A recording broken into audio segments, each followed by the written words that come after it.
हेर्नुहोस् है सुँगुरको खुट्टाको अचार बनाएको मैले चाहिँ आज है यसरी चाहिँ अचार बनाएर राख्यो भने चाहिँ स्टोर गरेर राख्ने हुन्छ है 10 दिन 12 दिनसम्म बस्छ नि त हो सुँगुरको खुट्टाको अचार झट्टै पिछे पकाउनु भन्दाखेरि चाहिँ यसरी बनाएर राख्यो भने चाहिँ एउटा दुईटा निकाल्यो है खायो कस्तो देख्दैछ सुँगुर खानेहरूलाई त याद हुन्छ नि त है पकको खुट्टाको अचार कुकरमा हल्का उयो गरेर यो चाहिँ मसलामा भिज्नुपर्छ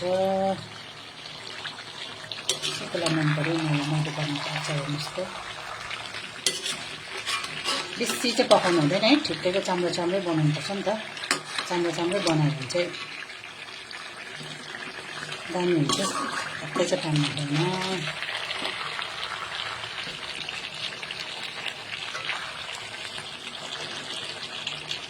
यहाँ चाहिँ मैले चाहिँ फर्स्ट तेलहरू चाहिँ एकदमै कम्ती हालेको अब स्टार्टिङमा पकाउँदा चाहिँ तेल कम्ती नै थियो है यो चाहिँ यो खुट्टाकै बोसो निस्केको हो